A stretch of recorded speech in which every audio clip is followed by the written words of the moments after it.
Përshëndetje të nderuar shikues, ja ku po ritakojmë sërish së bashku edhe këtë të enjte në Alsat. Dhe në fakt në emisionin Gjurmët shumë shpesh mundohemi, tentojmë të flasim për tema të bukura dhe tema të mira edhe për libra, siç po shihni kam libër në dorë, por që shpeshherë ngjarjet e marrin rrjedhën edhe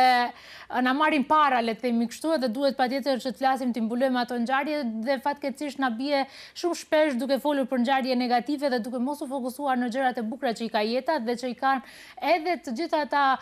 që krijojnë dhe që janë pjesë e shoqërisë tonë që mundohen çdo ditë për të cilë diçka në shoqëri. Dhe ditën e sotme kemi vendosur kështu që t'i lëm pak anash gjëra të tjera edhe pse me do e mos do lidhen ngjarjet shoqërore në këtë temë, por gjithsesi ne do flasim për një vepër të re në tregun e lexuesve nga Adrian Ramadani, i cili vije me librin e tij të fundit. Ne do flasim edhe për gjitha veprat e tij, reflektime në kohë krize, kështu që për unë s'do zgjatem më tepër, do lëm pak më shumë kohë edhe për me autorin. Mirë se na erdhët. Faleminderit shumë nderuar Era për këtë ftesë. Kënaqësi, po çfarë të them pas këtyre fjalëve të bukura, nuk më le asgjë. Në fakt aq shpesh na ndodh që të jemi të rrëmbyer nga lajmet negative, nga ngjarjet, sidomos në këtë periudhë ku bota nuk është fare e qetë, saqë ndonjëherë harrojmë edhe gjërat e bukura që i ka jeta. Është një shprehje thotë turbulloni që të kthjellohet më mirë. Ndonjëherë sa më tepër që turbullohet, ndikohet për të kthjelluar dhe për të pasur një situatë pak më dhe pamje më të qartë të çështjeve dhe të gjërave që na kanë rrëmbyer. Por besoj që aq shumë na kanë kapluar lajmet dhe gjësendet e këqija sa që e ka humbur kuptimin edhe e mira. Por çdo përçapje, çdo përpjekje drejt shpërfaqjes të mirës është diçka që duhet të vlerësohet dhe diçka që duhet të respektuar. Definitivisht. Ne në fakt jemi në një kohë ku çdo ditë më shumë ata lexuesit tradicional, ata lexuesit konstant ankohen që të rrit ose masa tashmë nuk po lexon siç ka lexuar më parë, dhe vlera e librit ndoshta çdo ditë më shumë po shkon edhe po shuhet. Nga ku vjen motivimi që të shkruajnë autorët në këtë kohë krize, le të themi, të leximit? Është e vërtetë, kibernetizimi dhe robotizimi i botës kanë ndikuar shumë që t'i humbet një çik rëndësia librit, megjithse jepet kjo lloj tokfjalë që ka humbur kuptimin libri. Unë mendoj që libri nuk e humb fare kuptimin dhe rëndësinë, sepse fjala e shkruar rron, fjala e shkruar mbetet çdo herë. Për këtë tendencë vërim edhe në shoqëritë perëndimore. Para pak kohësh isha në Francë dhe në Paris vëreja në për metrot dhe në për autobus lexonin shtresat më të vjetra, gjithsesi grupmoshat më të vjetra, ndërkaq të rinj nuk do të thotë që nuk lexonin, por zakonisht përdornin telefonat inteligjent apo edhe laptopët për të lexuar. Se shihja ndonjëherë i vëreja prej së largu, lexonin edhe ata. Por është shumë e rëndësishme të theksohet që fjala e shkruar është ajo që nuk zëvendësohet fare. Unë konsideroj fjalën e shkruar dhe librin si ari. Ari mundet thjesht ka vlerën shumë të madhe, nuk gjendet shumë lehtë, por ama vlerën e ka shumë të madhe. Ndërkaq gjësendet të tjera mbas janë sikurse metalet e tjera të cilët mund t'i gjejmë gjetiu, është fare lehtë për t'i gjetur, por nuk e kanë mbase rëndësinë dhe vlerën. E tash i nga motivimi, mendoj që fakti i ambientimit dhe rrethimit me libra ndikon në formosimin e individit dhe në formosimin kuptohet fillimisht do të thotë intelektual, më pas edhe formosime të tjera, ka ndikuar shumë ambienti, kuptohet ku jam rritur, një faj, në thonjza faj shumë të madh për vlerësimin dhe për do të thotë tendencën për të shkruar, për motivimin për të shkruar, inkurajimin për të shkruar e ka nëna ime. Ajo do të thotë kur isha i fare i vogël në moshë fare të resin zënës, kur vija nga shkolla e shihja me libër në dorë. Dhe zakonisht më pyeste se si kalove në shkollë, tash është koha që të hash ushqim, më pas do lexosh. Zakonisht bashkëbisedonim rreth Verorës, Recep Hoxhës, lugjet e verdha, më pas shkuam një çik pak më larg bashkëbisedimi, më thellë, përsëri në këmbë, apo asfordita përsëri në fshat, më pas diskutonim rreth veprave të cilat ishin pak më të vështira për tu kuptuar, apo sturi në gangra, Binranat Tagora e kështu me radhë, dhe besoj që çfarë t'i ofrohet fëmijës përmes shembujve, jo përmes fjalës, po përmes shembujve, përmes veprave, fëmiu më pas e merrat dhe janë sikur ato senzorët, përthithin gjërat që shohin, që vështrojnë, gjërat me cilët janë të rrethuara dhe më pas kuptohet, duhet një farë lloj motori sensibilizues për ti formësuar ato siç duhet, për të performuar më pas më mirë dhe e tëra kjo arrihet, kuptohet vetëm përmes leximit dhe përmes qëndrimeve të ndryshme me njerëz të cilët e çmojnë dhe e vlerësojnë fjalën e shkruar. Pra, nëse bëjmë një lidhje shkak pasojë të kësaj që ju e thatë, atëherë nëse gjeneratat e reja nuk po lexojnë fajin e kanë prindërit që janë mosha mesatare i bie, një pjesë të fajit gjithmonë. Një pjesë të fajit kuptohet dhe kjo thash që kibernetizimi, globalizimi shumë i shpejt i botës e bëri atë vetën, sepse sot informatat shumë lehtë po merren për këto rrjetet sociale apo në ChatGPT dhe fjala vjen shembull në këmbimet që kam me njerëz të ndryshëm, me profesor, me mësimdhënës, thonë ata nuk lexojnë shembull pse të lexojnë Idiotin e Dostojevskit kur fare thjesht mund të futen në ChatGPT dhe të marrin një farë lloj kështu rezime, një farë lloj përmbledhje, sinopsisi të shkurtër se çfarë flitet, kush janë personazhet kryesore, Rogozhini, ai ky dhe shumë më lehtë ndërton më pas këtë narracionin e lexon dhe u krye aty tash nuk do humbin ata kohë të shpjegojnë tër librin për 2 orë, thjesht prezantimi për 5 minuta, 10 minuta, mjafton rezime e shkurtër, pra kanë ndikuar shumë, kanë ndikuar rrjetet sociale, kanë ndikuar ChatGPT-izimi i shoqërisë, kuptohet, por kjo nuk do të thotë që ne duhet ta flakim tutje leximin, sepse fjala e shkruar ron çdo herë dhe libri siç e potencova pak më parë është diçka që ka vlerë shumë të madhe. Në fakt, ju keni shumë fjalë shkruara, kjo është vepra juaj e 6, kështu që nuk flasim për vepër të parë tashmë. Më thoni pak, si është të shkruash veprën e 6 në raport me të shkruarit veprës parë ju janë? Nëse autokritika duhet jetë e fortë. Po, është një pyetje shumë e bukur. Kur jam përveshur shkrimit të veprës së parë që ka qenë tema shkencore, ka qenë tema e punimi im i magjistraturës, kuptohet që emocionet kanë qenë shumë më të mëdha dhe kujdesi ka qenë shumë më i madh. Kjo nuk do të thotë që nuk kam pasur kujdes edhe në shkrimin e veprave të tjera, 2-ës, 3-ës, 4-ës e deri te e 6-ta. Por thjesht hera e parë gjithmonë është më e vështirë, por satisfaksioni është shumë më i madh në fund kur të rrumbullaksohet i tërë procesi me sukses. Më kujtohet gëzimi im ka qenë në aq i madh sa që nuk di sa jam gëzuar më tepër për diçka në jetë, ndoshta kur më kanë lindur fëmijët e mi, djali i madh dhe i dytë më tepër, por gëzimi e tretë që e mbaj në mend më së shumti që e kam pasur ka qenë kur ka dalur nga shtypi libri im i parë. Kuptohet, njeriu ndryshon, udhëhiqem gjithmonë nga i parimi, pantarhej, çdo gjë rrjedh, çdo gjë ndryshon. Zatën edhe është një fjalë që thotë që çdo gjë në jetë duhet të ndryshojë se për ndryshe do të zhvillohej një shoqëri statike. Statizmi nuk i shërben, do të thotë absolutisht të mirës. Kuptohet që për shkrimin e veprës së 6 nuk kam pasur mbase aq shumë vështirësi sikurse kur e kam për shkrimin e gjithsesi përpilimin e librit të parë. Por secila periudhë dhe secili libër, secila temë i ka sfidat, i ka peripecit e saja dhe në përgjithësi më kanë sjellur atë farë lloj satisfaksionin që e shoqëron autorin si gjithë ju, secili autor kur të shoh produktin e tij final në fund fare,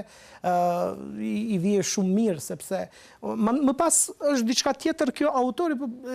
kënaqësinë më të madhe ta jep lexuesi. Unë kur e shoh që feedbacku është shumë i mirë, është pozitiv dhe kam kërkesa shumë të mëdha, për shembull, posaçërisht për këtë librin e fundit, i nderuara mund ta siguroj një ekzemplar, si do mundem të arrijë deri tek libri. Kjo është ajo që më gëzon dhe më lumturon edhe më shumë.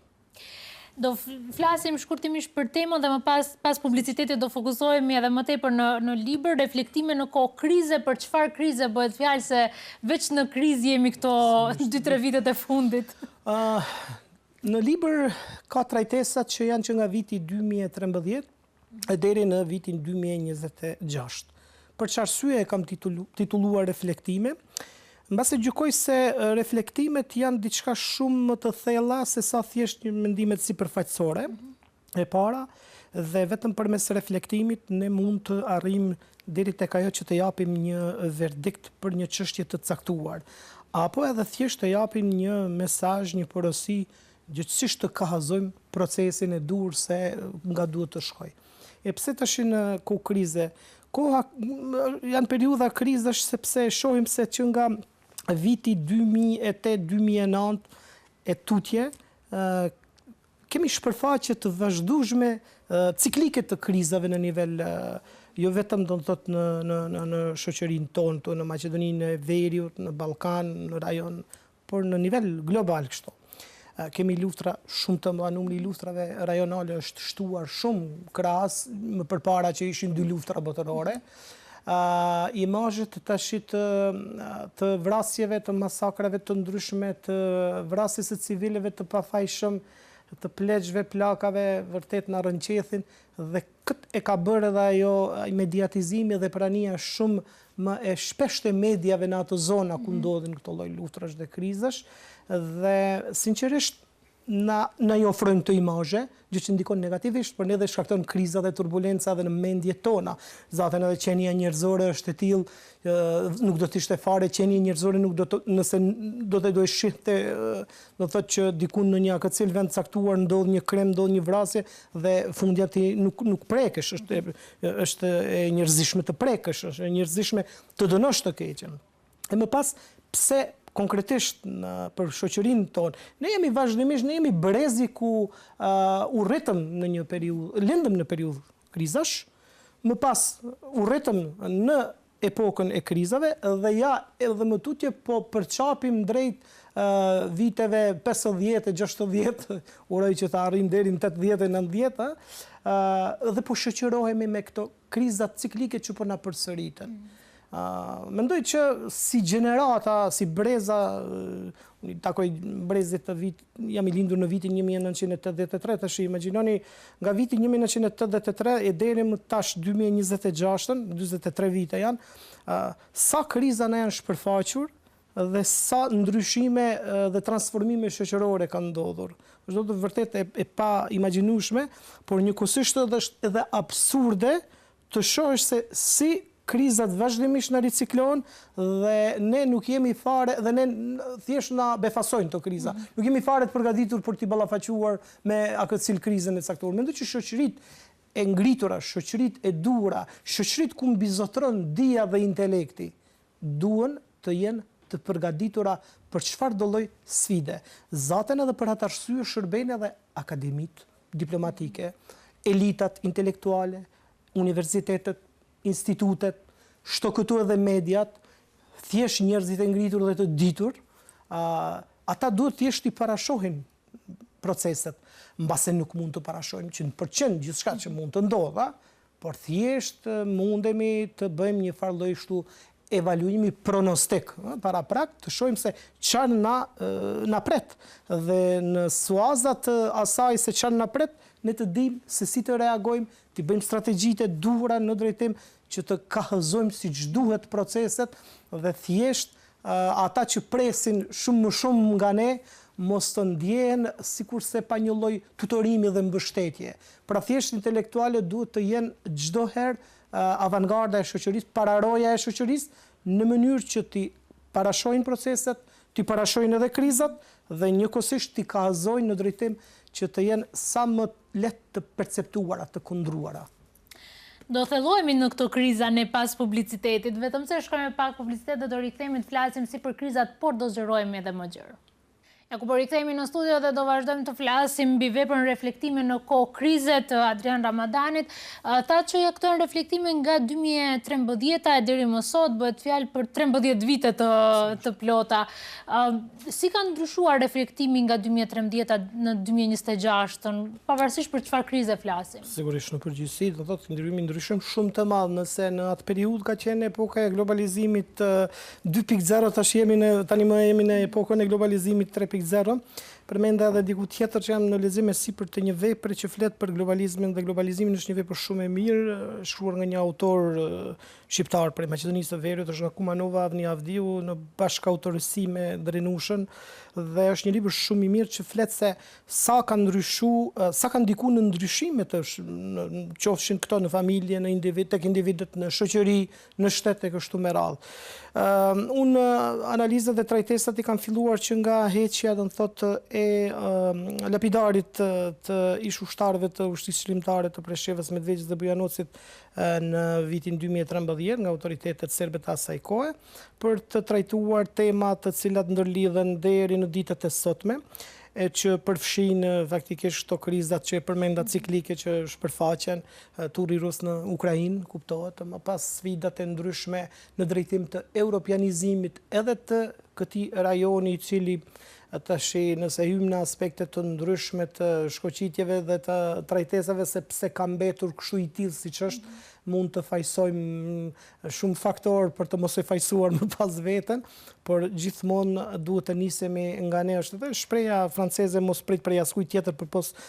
prej vetes. Ne duhet thjesht ne të fillojmë të reflektojmë dhe të punojmë siç duhet, sepse përmenda europianizimi nuk është thjesht një parull, një slogan i thjesht, por mendoj që është diçka më tepër përtej sloganit, kërkon përveshje, kërkon angazhim, kërkon punë, kërkon sakrificë, nëse marrim me cejakun e krijimit të bashkimit sotshëm evropian, qysh në thelb ka qenë do thot një sfidë shumë e madhe për të arritur deri tek fillimisht pajtimi dhe paqëtimi franko-gjerman, për të vazhduar më pas në tërë kontinentin evropian. Mendoj që edhe Ballkani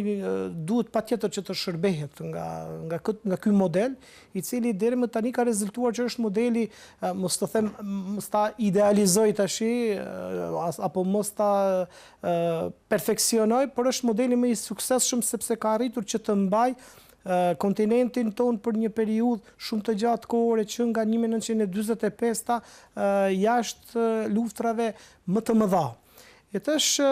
turi rus në Ukrainë të cilin e trajtoj si trajtese, si analizë aty, i gjeti elitat edhe europiane për dhe elitat botërore në një apati, sepse ka nevojë ndonjëherë në çdo 20 vite të këndellet apo të goditet thjesht rendi botëror në mënyrë që elitat të cilët ndonjëherë janë byrokratike, janë në atë zonën e komfortit të tyre, t'i shkundin. Kjo është sikurse organizmi i njerit kur përjeton ndonjë shok, në mënyrë që të na bëjë me dije se thjesht duhet të kuptojmë që nuk është çdo herë gjithçka në rregull edhe me ne. Mendoj që e gjeti edhe Europën edhe botën në një apati, në një hibernacion, gjumë dimror, dhe uroj që ky tur rus në Ukrainë dhe në përgjithësi edhe krizat e ndryshme që janë shfaqur në nivel botror, luftrat e ndryshme, t'i këndellin elitat politike, elitat botërore në mënyrë që të mendojnë pak më shtruar, më thellë dhe më mirë në drejtim të paqëtimit të botës, sepse është shumë e nevojshme kjo gjë. Po sa ndikojnë ndoshta edhe në nivel të nënvetdijes tonë, jo në mënyrë të vetëdijshme ne i pësojmë këto ndryshime, këto kriza, duke qenë se tashmë kemi gjenerata që po rriten me këto kriza, nëse ne kemi folë për luftën e Kosovës, si diçka të përjetuar, tash kemi fëmijë të cilët përmes rrjeteve sociale po përballen me luftrat dhe me krizën humanitare të cilat po përballen vendet caktuara, kështu që si ndikon kjo në nënvetdijen tonë? Padyshim që ka ndikim në nënvetdijen tonë dhe mbase ndikimi është i tillë sikurse efekti gërryes i ujit,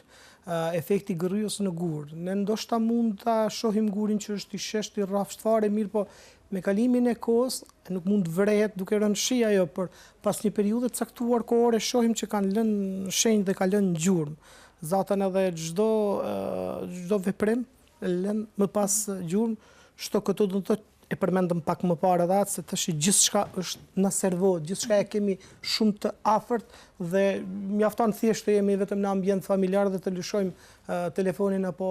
celularin apo laptopin, kompjuterin dhe të shohim se çfarë është duke ndodhur. Kjo sa e ka efektin e mirë, e ka edhe efektin negativ, efektin e keq. Në anën e parë ndikon në informimin me kohë, ndikon në thjesht ndërgjegjësimin, sepse kuptohet fushata të ndryshme ndërgjegjësuese, sensibilizuese në drejtim të restaurimit të vlerave të mirëfillta dhe të promovimit të vlerave të mirëfillta dhe të demokracisë ka ndodhur përmes rrjeteve sociale, më pas dhe përmes medjave, më pas ndërgjegjësimi në drejtim të organizimit të ndonjë proteste për ndonjë kauzë të caktuar, sot është shumë e lehtë dhe kjo i ka efektet e veta shumë pozitive pra. Por në anën tjetër e ka dhe efektet negative nëse nuk menaxhohet, nuk kontrollohet siç duhet, Andaj edhe është shumë e rekomandueshme fillimisht që të ketë një farë lloj tutorimi, mbikëqyrje nga ana fillimisht e prindërve në raport me fëmijët, të asaj se sapo e kalojnë kohën në rrjete sociale dhe me telefonat e tyre fëmijët, më pas të rriturit duhet vetë thjesht të bëjnë tutorimin dhe të shohin se sa kohë thjesht argjisin, sepse koha është diçka që thjesht nuk ka çmim që mund ta paguaj dhe ne duhet ta kuptojmë këtë se një fjalë e thënë para 5 minutash nuk do rikthehet asnjëherë më. Siç është ajo thënia, në një lum nuk mund të hyjmë 2 herë. Dhe thjesht nëse e kuptojmë këtë, besoj që shumë lehtë do ta menaxhojmë kohën dhe shumë më lehtë do t'i bëjmë ballë këtyre sfidave të cilët na shoqërojnë dhe që janë njëkohësisht edhe të pashmangshme, sepse qenia njerëzore derisa të gjollorojë duhet patjetër që të jetë i sfiduar nga ana e sfidave dhe peripecive të ndryshme, por duhet të di njëkohësisht edhe si t'i bëj balla, si të ballafaqohet duke mos humbur thjesht asgjë nga vetja, ose edhe nëse humb diçka nga vetja, humbja të jetë do të thotë më e vogël, jo të ketë humbje shumë të mëdha. Ne po përmendim globalizimin, teknologjinë dhe gjitha këto digitalizimin si mjete të cilat ne i përdorim, po a mund të quajmë edhe një farë lloj krize në vete këto, sepse kemi parë një transformim drastik të shoqërisë për një periudhë shumë të kohë të shkurtër, sidomos me inteligjencën artificiale dhe me këtë zhvillim kaq galopant? Unë e theksoj vazhdimisht edhe e them edhe në bashkëbisedime me mesimiq të cilët i kam të shumë që rrjetet sociale thjesht duhet të shërbejnë si asete, si frëngjisht është shpreha utije, i thënë mjete, vegla, alate, të cilat do të jenë plotësuese, por jo zëvendësuese për fjalën e shkruar. Njëkohësisht, inteligjenca artificiale duhet t'i shërbej inteligjencës së natyrshme, inteligjencës në thotë që e kemi ne, që kultivohet, rritet sikurse lulja nëse lexojmë dhe nëse vazhdimisht jemi të angazhuar, nëse angazhojmë trurin, se angazhojmë mendjen, se angazhojmë atë fushën që quhet racionale, racio. Mirë po nuk duhet thjesht të jemi shoqëri që të kultivojmë breza faktikisht dhe të rinj që gjithçka t'i kenë të servuara, gjithçka t'i kenë të gatshme, sepse së këndejmi ndikojmë në krijimin e një shoqërie të parazitëve dhe të dembeleve. Fjala vjen, e ndaj këtë shqetësim, përmendëm edhe pak më parë, më dhem në zemër kur i shoh të rinjt se si tërë kohën në vend që të shijojnë a këcil vendin, ata janë të preokupuar me sa më parë që të bëjnë foto dhe nuk shijojnë asgjë nga momenti, nuk shijojnë asgjë nga natyra, fjala vjen, sepse janë të preokupuar me bërjen e fotove. Syri i njeriu çfarë mund të kapë nuk e kap dot kamera. Njëkohësisht edhe te kjo inteligjenca artificiale që e përmendet, është një libër shumë i mirë i Henry Kissingerit që e ka botuar diku para në bashkautorësi me një autor tjetër, nuk më kujtohet, para 2-3 viteve, kam realizuar Rishtazi, dhe e parashef që inteligjenca artificiale patjetër që është e pashmangshme, sepse ne nuk mund të jemi kundër trendeve globale, epokale, por thjesht ne duhet të ambientohemi dhe të përshtatemi që ato të jenë në shërbim tonin dhe jo ne që të jemi në shërbim të tyre. Pra vend njeriu duhet fillimisht të niset nga vetja dhe të parashoj pyetjen se sa kohë harxhit në rrjete sociale. Unë për vete shembull kam kujdes edhe pse edhe unë postoj ndaj, zakonisht ndaj në rrjetet sociale, kam vetëm Facebookun, ndaj momente nga sporti, sepse gjykoj se kështu kontribuojnë në një farë forme në ndërgjegjësim, në sensibilizim tek të rinjt, në mënyrë që të shohin se edhe ky njeri i cili është i zanën me punë, i cili është baba i 2 fëmijëve, i cili është bashkëshort, i cili është bir i dikujt, ka përgjegjësi familjare, ka përgjegjësi dhe obligime profesionale, por njëkohësisht ndanë kohë edhe për të marrur me sport. Zakonisht ndaj edhe libra të cilët i lexoj, sepse kam dëshirë që miq të shohin se thjesht ka një njeri që diku e vlerëson fjalën e shuar dhe se këndejmi uroj që ata të më kontaktojnë dhe të më kërkojnë librin dhe ndodh që shumë shpesh më kërkojnë dhe më bëhet sinqerisht qefi dhe më bëhet zemra mal kur shoh të rinj që më thojnë ju lumt jam motivuar, jam inkurajuar nga ju që dal dhe të bëj ndonjë aktivitet sportiv. Jam inkurajuar nga ju, e kam mësuar këtë fjalë, e kam mësuar këtë shprehje. Në një farë forme dhe unë kësaj kam vepruar. Fjala vjen për mua, ka qenë mësuesi im i parë shëmbëltyr, mësuesi im i Ndjeri Ismet Murtezi, i cili ka qenë një punëtor i vyrë dhe i çmuar dhe jam shumë mirënjohës në shkollë fillore apo edukatorja ime në Qerdhe e Ndjera, mësuesja Kadir nga fshati Llopat ka qenë Kumanovës, ka qenë shëmbëltyr. Në një farë forme ne kemi marrë gjithçka prej tyre, duke i parë modelet e tyre dhe jemi shërbyer gjatë tërë jetës. Apo arsimtarët tonë, disa janë të ndjerë, disa janë të gjallë, janë të pensionuar, kanë shërbyer si model për ne. Shto këtu edhe në shkollën e mesme, profesorët apo në universitet, në studimet e masterit, edhe në studimet e doktoraturës, po më shumë në studimet deri diplomike dhe të masterit, ne kemi pasur modele thjesht të mësimdhënësve të profesorëve, të cilët në një farë forme kanë ndikuar në drejtim të formësimit tonë. Ne kemi marrur si model, dhe njeriu duhet të shërbehet përmes modeleve të mira, të marrë modelet e mira dhe mos të shërbehet me modelet e këqija, thjesht të marrë shëmbëltyrën. Definitivisht, unë të rikthehem një gjë të cilët ju e thatë që në fillim,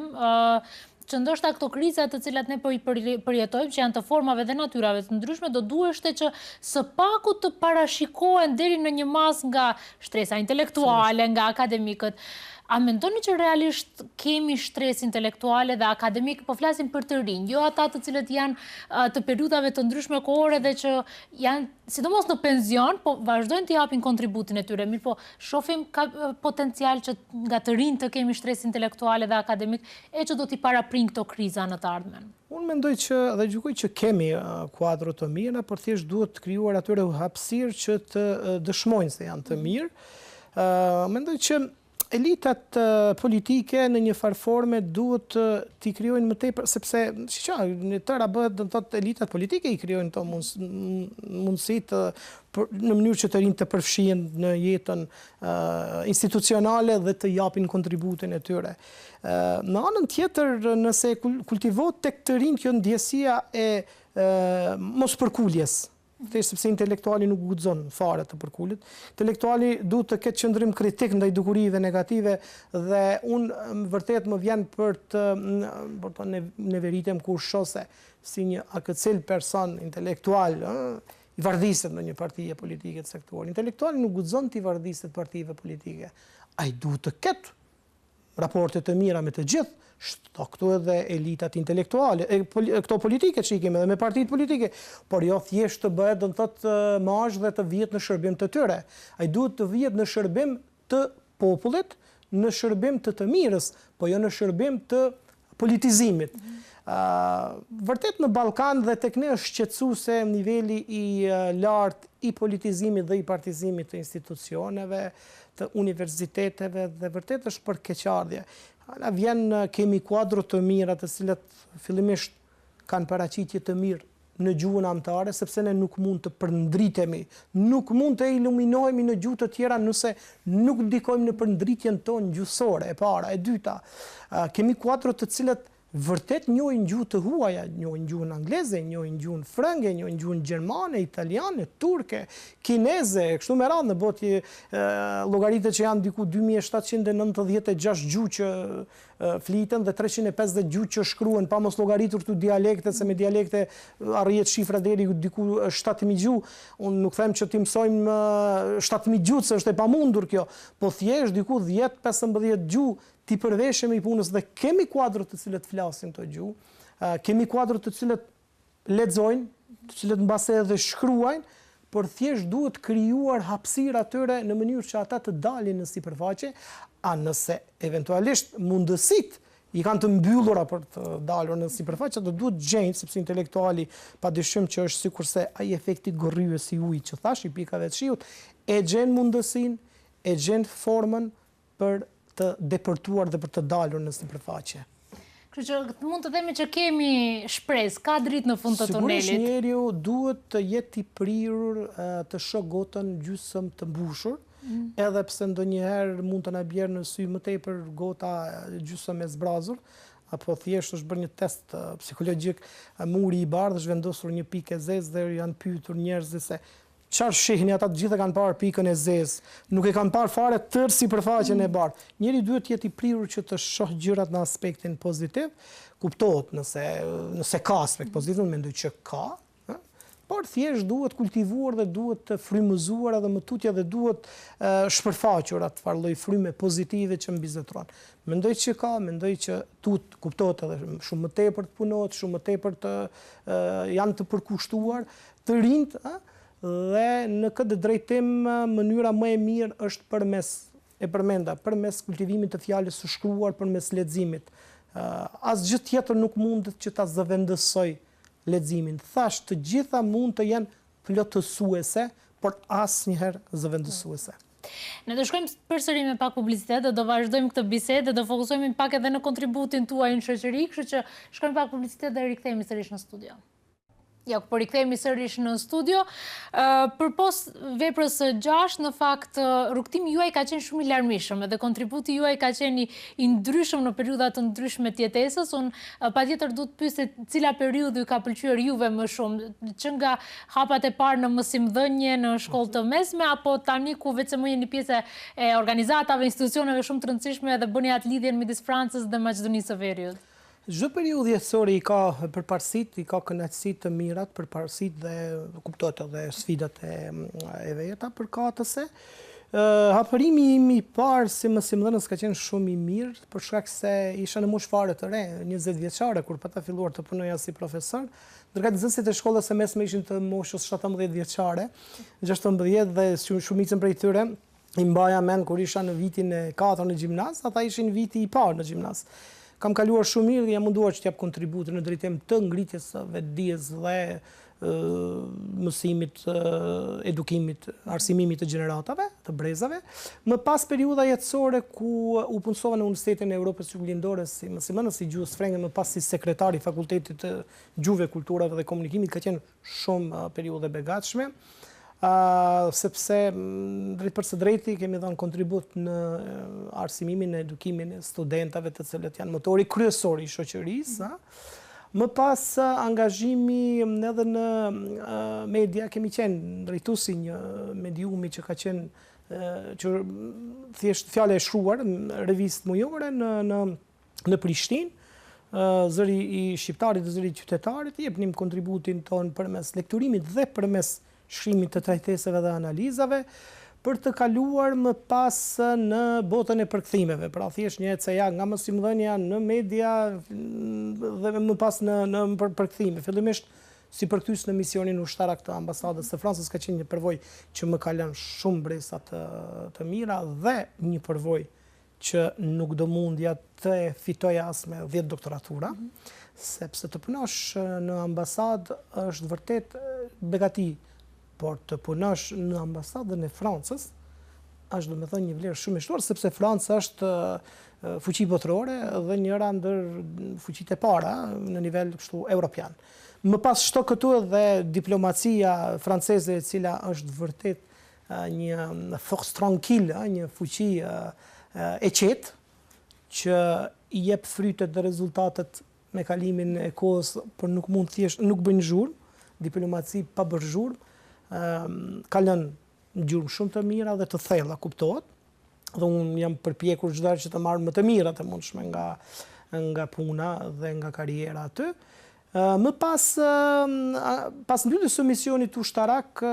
në atë kohë ishte ambasadori i Francës Christian Timonier, që ka qenë një njerëz që gjykoi për Francën, por edhe për diplomacinë evropiane i pashoq. Mbajnë mend çdo 2 ditë ndronte librat në tavolinë sepse lexonte shumë. Kishte një ndjesi shumë të thellë të kuptimit të gjërave.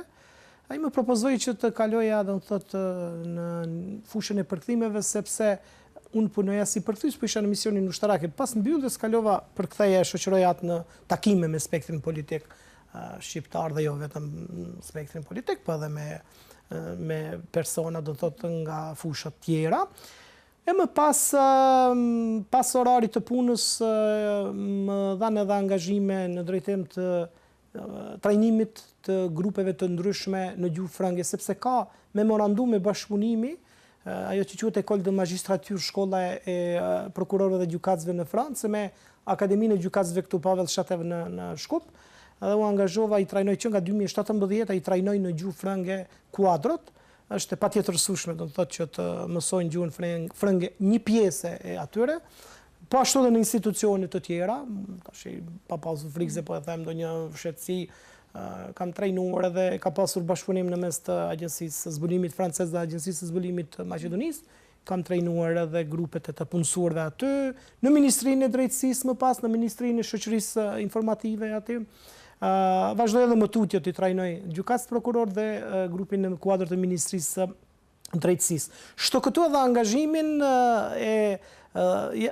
i trajnoj në gjuhë shqipe kuadrin e ambasadës së Francës në Shkup. Është një përvojë shumë e mirë, sepse kam dhënë kontribut në drejtim të kumbimit të fjalës shqipe në ambasadë, dhe përveç kësaj jam mirënjohës edhe ambasadori Timonjes se në atë kohë ende nuk u pat sjellur ky ligji për avancimin e përdorimit të gjuhës shqipe. Pra e theksoj për avancimin e përdorimit të gjuhës shqipe, sepse shqipja fatkeqësisht ende nuk e ka statusin e gjuhës zyrtare në nivel të shtetit, dhe ne këtu nuk duhet thjesht të bëjmë politikë.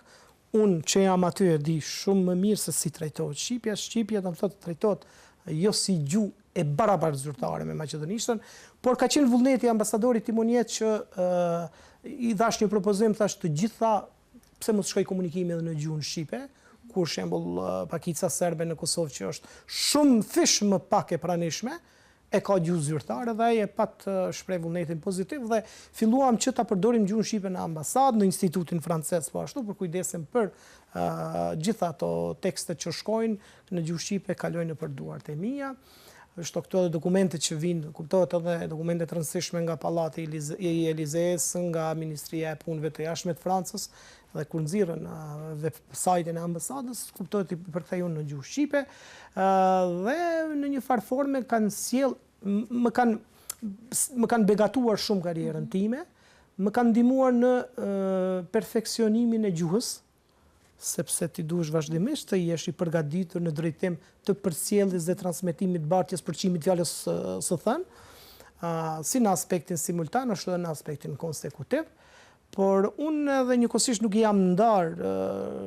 fjalës së shkruar, kam botuar libra, thjesht nuk kam pasur pengesa. Librin e parafundit shembull e kam bërë në vitin 2016 duke qenë në misionin ushtarak, është libër mes librash,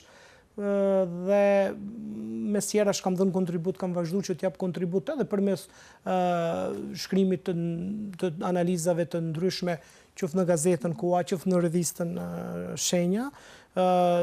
tema të cilat janë ndërlidhur me sfidat e ndryshme. Pra nuk kam pas pengesa, bile kam pasur shumë mirë kuptim. Kam trajtuar edhe tema që ndërlidhen me frankofoninë, sepse gjykoj që francezat ja kanë ndalur që ta institucionalizojnë siç duhet gjuhën e tyre dhe të krijojnë organizatën ndërkombëtare të frankofonisë, që është një organizatë që përkujdeset për rrezatimin e gjuhës frënge në nivel botror, dhe mendoj që ne si shqiptar duhet të shërbehemi prej kësaj organizate. Dhe fundja kurorëzimi më i madh ishte në vitin 2025 në Korrik, kur organizata Frankofonia, që është me seli në Nis, komuniteti më i madh i mësimdhënësve dhe profesorëve dhe atyre promotorëve të kulturës frënge, më përzgjodhi si përfaqësues ambasador të Maqedonisë, të frankofonisë për Maqedoninë e Veriut. Ne kemi arritur drejt fundit, po unë kam një pyetje të fundit që mundet vetëm shkurtimisht na përgjigjni. Është shqipja më e rëndë apo frëngjishtja më e rëndë? Pasi që mësoni edhe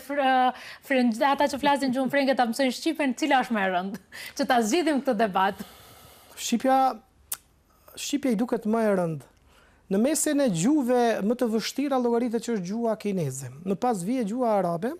pas vije gjuha japoneze, gjuha hungareze, Dhe aty dikun vije edhe gjuha shqipe pas gjuhës hungareze. Frëngjishta vjen pas gjuhës shqipe. Po tash i varet për individi sa ka aftësi për t'i përkapur. Mënyrat, ata që quhen lemod në frëngjisht, ata që janë edhe në gjuhën shqipe. Kohat ato që janë në gjuhën frëngjë janë edhe në gjuhën shqipe. Por në Shqip paksa e kanë më të vështirë, nuk e di se për çfarë arsye, e përzin shpesh me dialektin. Po pse kështu ndryshe i thojnë, pse në gjuhë standarde, unë i them po edhe në gjuhën frënge ekziston dialekti, dialektet janë pasuri, po edhe në gjuhën maqedonase ekzistojnë dialektet dhe ato thjesht nuk duhet të ato, okej, mund të ndihmojnë, por gjuhë standardi ngelet standard. Pra do të thoja që është e vështirë gjuha shqipe, por edhe gjuha frënge është gjuhë e vështirë. Kështu që kush ka motiv për të mësuar i mëso gjitha pavarësisht vështirësisë? Absolutisht, pavarësisht se njeriu e bën më të fuqishëm vështirësia dhe sa më vështirë të jetë një proces dhe sa më shumë sfida që ke të bëjnë më të fuqishëm. Unë mendoj që këtë varet për individit. Definitivt. Unë ju falenderoj shumë për këtë pjesëmarrje në Gjurmët edhe për këtë vepër. Do ta drejtoj edhe një herë nga kamera edhe pse gjithë ata që janë të interesuar mund t'ju kontaktojnë juve lirisht për veprën. Ju falenderoj shumë edhe ju uroj shumë suksese. Falenderoj shumë edhe juve për ftesën, njëkohësisht edhe publikisht i falenderoj edhe recenzentët e librit që janë Vedat Memedaliu i gazetës Koha Gazetari, kryeredaktori i gazetës Koha, redaktori është Gjevdet Pozhari nga Gjakova, Prishtina, që banon Prishtinë tash, dhe profesorin e nderuar Xheladin Muratin. Faleminderit shumë.